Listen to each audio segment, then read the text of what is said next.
Thank you. And let me just get an idea of timing and where you guys are at. Do you need to stand up for a minute, stretch, move around a tiny bit before lunch because you've been sitting for a long time? Do you want to, Let's stand up and, yeah. Woo! Yes. Sitting inside can be hard. Keep doing it, yeah. Pretty soon the food will come, we'll be nourished. It's all good. Oh. So while you're moving around, I can keep talking, right? I feel honored to be here, and I'm always honored to be part of the WVC events. So thank you for this time to sing my heart song to you. And I will cry, as I always cry. I was saying to Maria,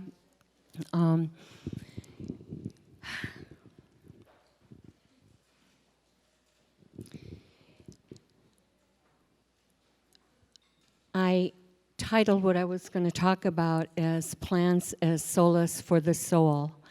And when you walk in and you see the plants on the altar, I think it's self-explanatory. They move us all in ways that words cannot always convey the feelings that we get from these amazing plants. I believe personally that we owe it to this beautiful planet that we inhabit to commune with the gifts that we've been given. Psychoactive plants, food plants, medicine plants, all the different bioactive species that we are co-evolving with. And when I say that about communing, I walk my talk.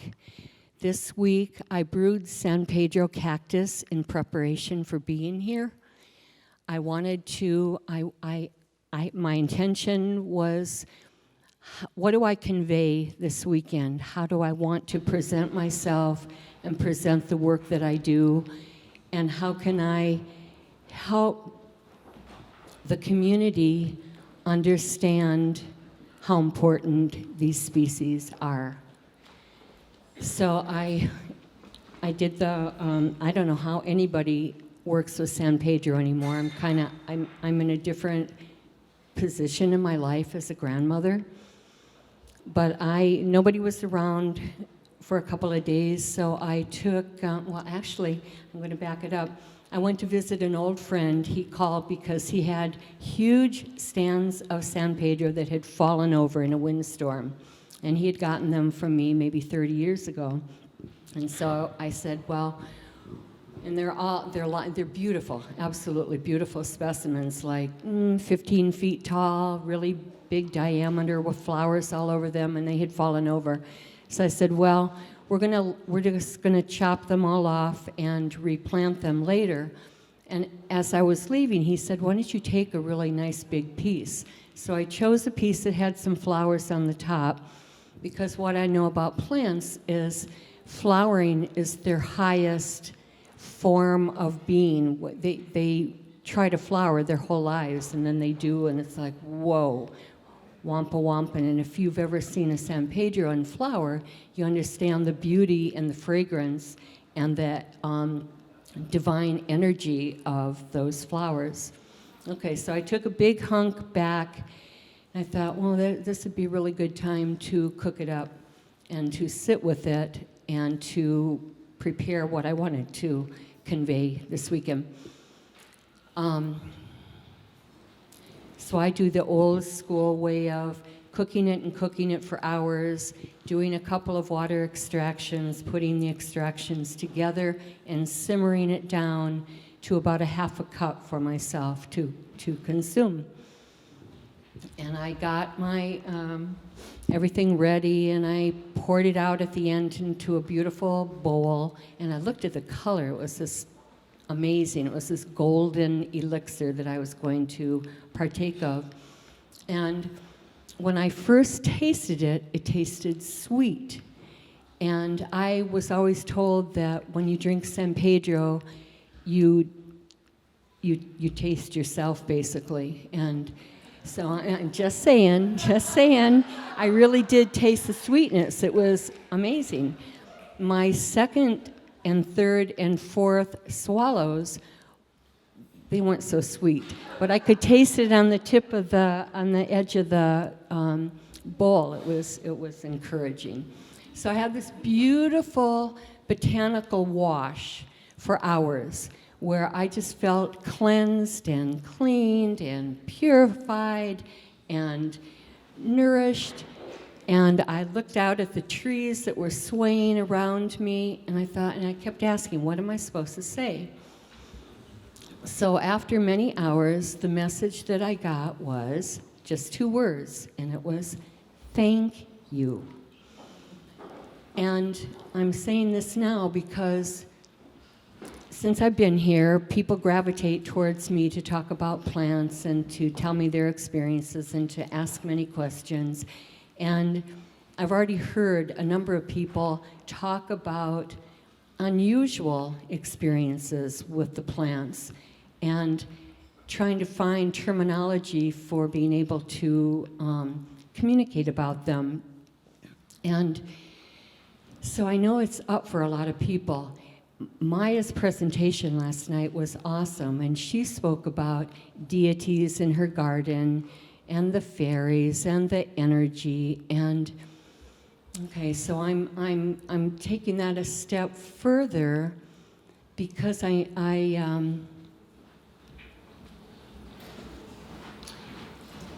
want you to know that it is as simple as saying thank you over and over and over. Thank you. I see you. Nice to see you. Over and over and over. I start my thank yous before my eyes open in the morning. I'm grateful for my life, and I'm grateful for the day, every single day. And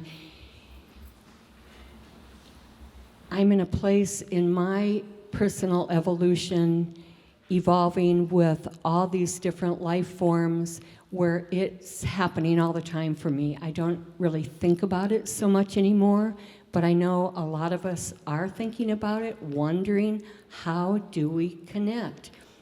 And so I'm saying, again, it's as simple as saying thank you. We need to acknowledge these other life forms all the time, not once a year or even once a month, but how about every day? I parked my car a few blocks away, and as I walked, I was looking at the trees, and I was going, thank you, hello, thank you. Do any of us do that? Are we thinking about honoring all the life forms on the planet every day with love and integrity? I'm going to suggest that you start to, if you don't already, and that a simple thank you, San Pedro, to me, to you, will work wonders in your evolution of being able to connect with these plant species. Just like we would say hello to a person, we say hello and thank you to every tree, every blossom, every leaf. So in my experience, and I've heard this before, I don't know if it's just the power of suggestion or not, but they say that if you repeat something for 40 days, it will become a habit. And so I'm hoping that you will take this to heart and say thank you to plant species every day for 40 days, and it'll become a habit in your life. And then the next time we meet, you can tell me that you've done this and that it really and truly works. Okay, so that's just the beginning. When you start to acknowledge these species, then they acknowledge you in return, and you'll be able to hear them in different ways. It's not like you're going to, necessarily, hi Jane, how are you today? But it could be like that. You'll get messages subtle and strong, that'll continue to come as, just like with a friend. You know, you get to know that friend and you learn more and more about them. And that's the way that San Pedro is suggesting to you all this weekend, that you learn more and more about these species. Okay.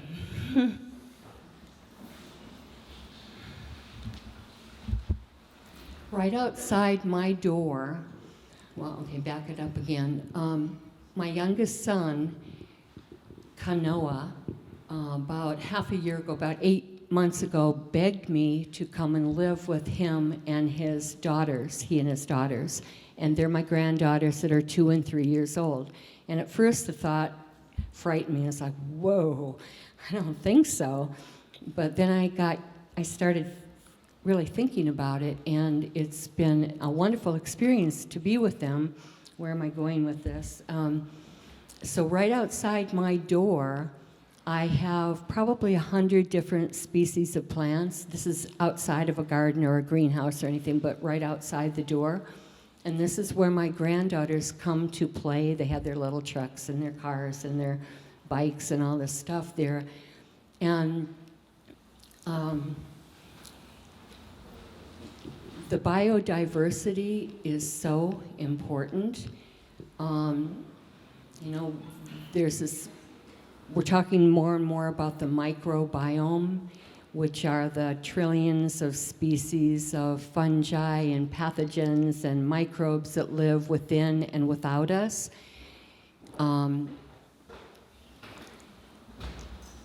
And so the more species of everything we're able to have around us, the better. And they say that walking in the woods, you can just smelling the different trees will create more biodiversity in your microbiome. They're even saying that the microbes on the medicinal plants that we use are going to be making a big difference in the future, that we're going to acknowledge where these plants are growing and the microbes that they have on them as more personalized medicine. I mean, it's daunting. There's so many things happening plant-wise, and none of you would be here if you weren't interested in these topics. So as we awaken more and more to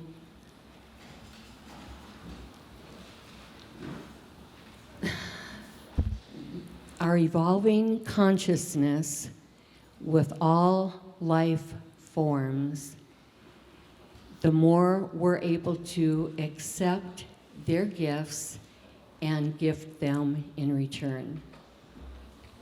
A few years ago, I lived at a goat ranch, and Annie and Julie came to visit me there, so they know about all the goats that I was living with. And I was a really good goat wrangler, and they referred to me as a goat whisperer because I could get the goats to come. And we had to do a lot of moving the goats around because we had babies all over, and I mean, it was quite a scene. So I had the task of wrangling our wildest goat, and we called her Apache. I didn't name her Apache. She was named Apache. And she was a beautiful, very, very wild, kind of young goat. And she's really, really strong. And I caught her, and I grounded my feet so that she couldn't get away from me. I had her on a long lead, but she turned. And I wasn't ready for that, and she torqued my body. And so a couple years later, I'm bone on this hip, and I am going to go and have it replaced, which I've never had any surgery before. But in the interim, I'm dealing with chronic pain, and I make cannabis medicine, and I use it diligently, and I wouldn't be able to stand here, I don't think, if I didn't have it in my system all the time. So it has to do, of course, with my set and setting, how altered I become when I use it.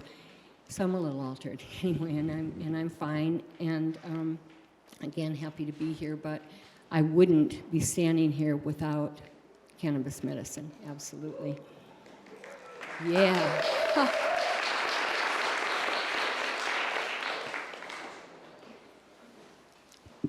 So I take being a grandmother seriously, and there is this grandmother hypothesis, and I didn't really even think about it until very recently. And the grandmother hypothesis has to do with women living beyond childbearing years so that we can help our daughters or daughters-in-law produce more offspring by helping them care for the family. And I mean, there's many variations on this, and it also has to do with whether I'm a paternal or maternal grandmother. Whatever the case may be, I understand that it's an important social role, and that I'm looked upon now to transfer what I know about healing and life, and it's a big responsibility, and it's really fun. And my granddaughters already are asking me about the plants. I made what I called fish soup the other day as I fertilized everybody, and they were out there with their little sunglasses and watching me and helping me. That's a whole nother thing.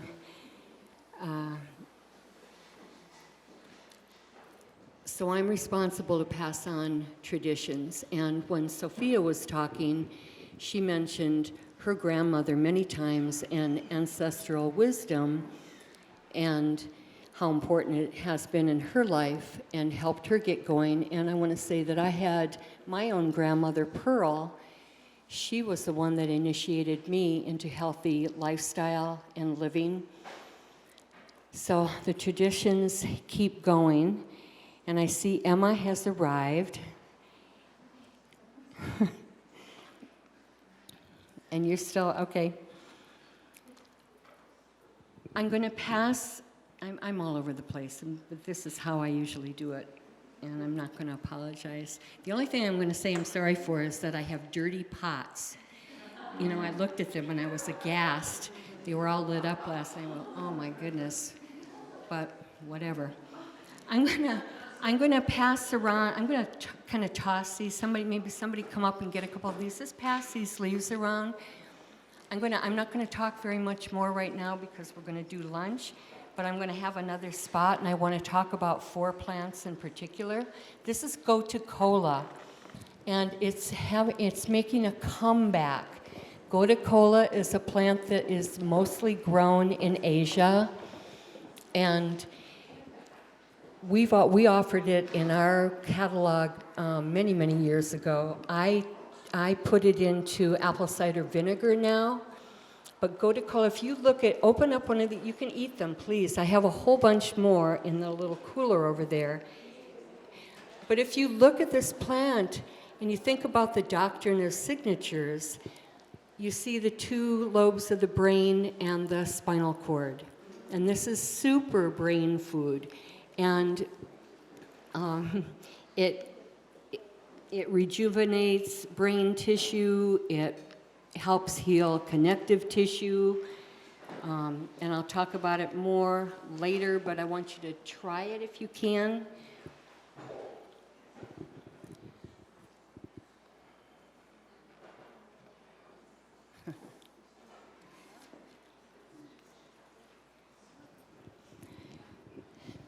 Another whole out there thing.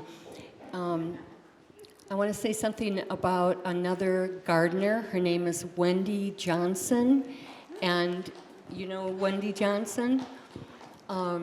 She wrote Gardening at the Dragon's Gate, and she's been a gardener at Green Gulch for about 30 years.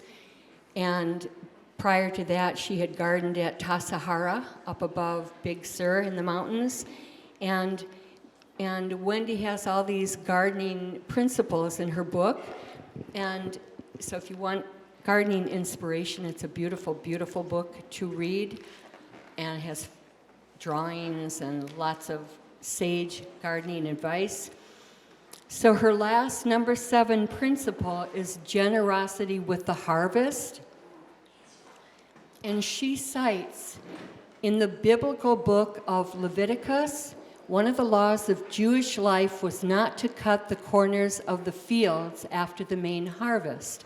And the reason for that was so that lonely, homeless people, strangers could come and be nourished. And so I thought, what a perfect segue into underneath the altar are San Pedro cactus cuttings, and I brought those as offerings. The same sort of thing. It's from my family, my garden to you. So please feel free to take them, grow them, eat them, whatever. Especially if you don't have them yet.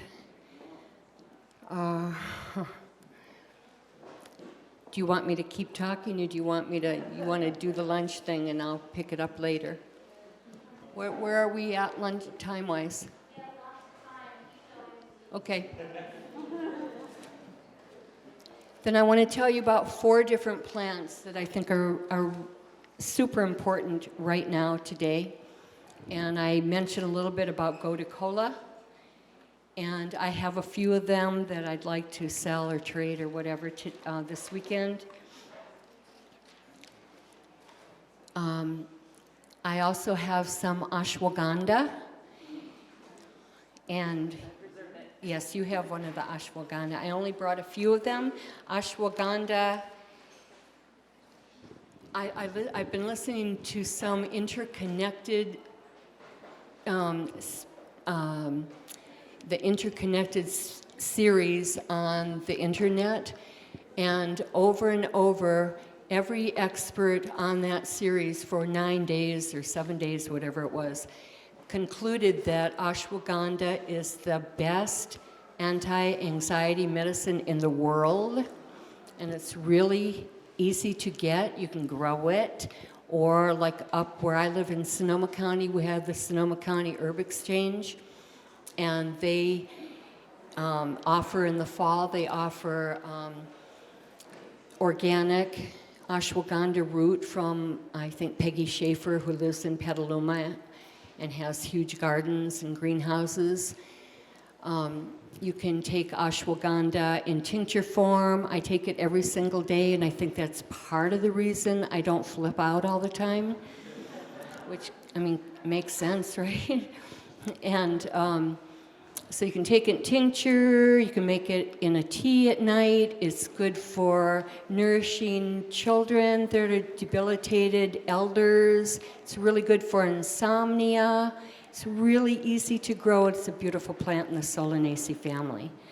So if anybody would like to grow it, they don't want to buy a plant, whatever, I'm going to give you my email address, and you're welcome to contact me because I always have fresh seed that I would love to send and share.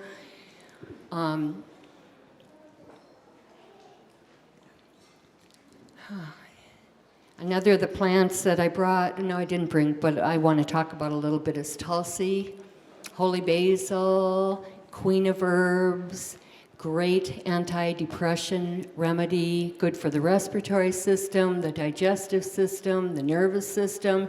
She's a beautiful plant, spicy. I do have some. I brought some Tulsi cordial. Very, very easy to grow, very easy to get. People at farmers market have it. Makes a delicious tea and will help prolong your health and longevity.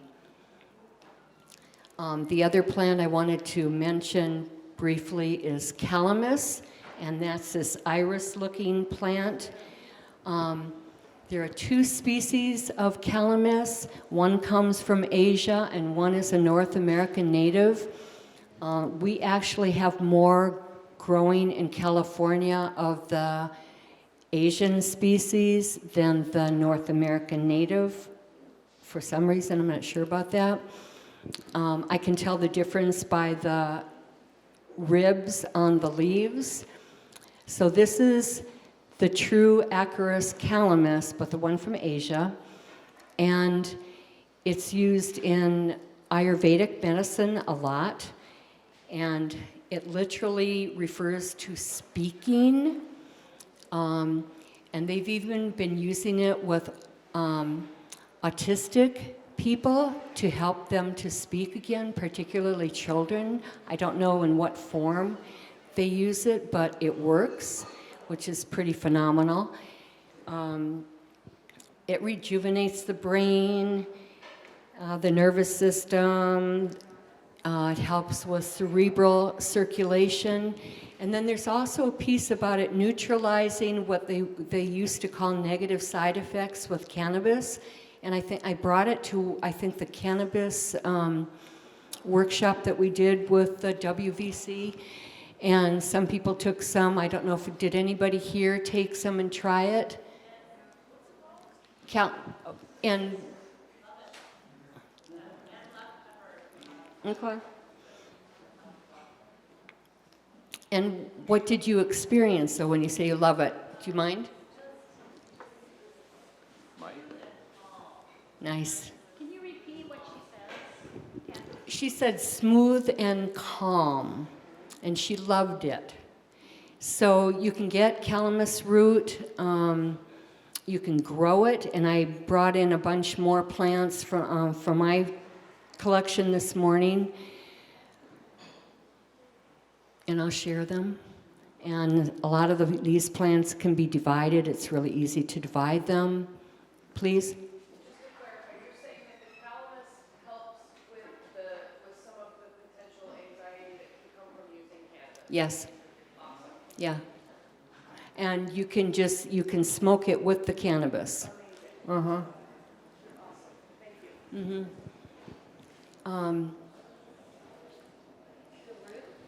Yes, the root. Yep.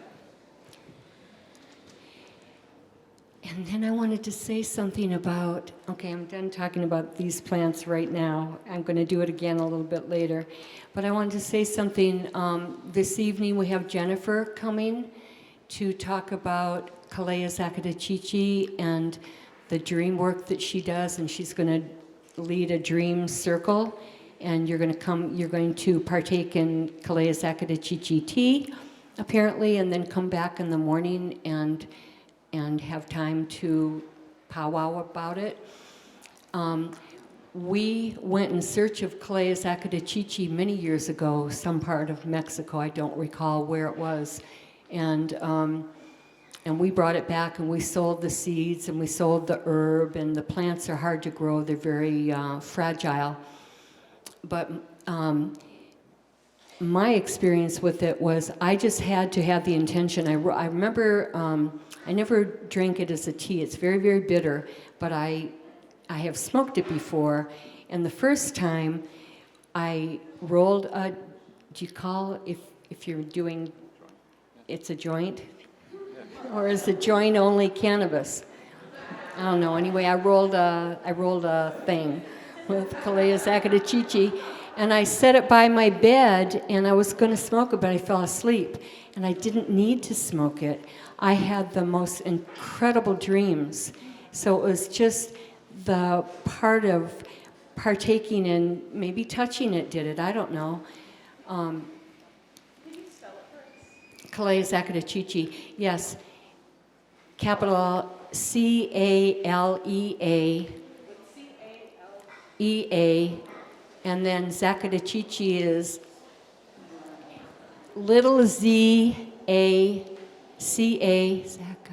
T-E-C-H-I-C-H-I,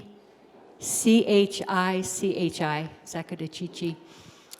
But what I wanted to say is Jennifer is such a beautiful example of connecting with a plant species and doing this amazing work with it. I mean, it sounds like she's devoted her life to dream work and written about it and goes all over the world. So she has really connected. How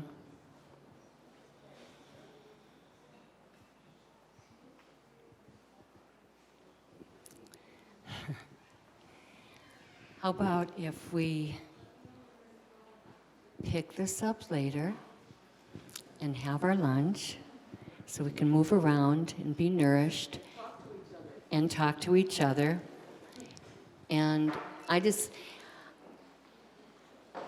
everybody that I have heard speaking has been fantastic, and I feel like all of you have been tough acts to follow. So thank you for your patience with me and coming to be here with this group, and I'll talk with you all a little bit later.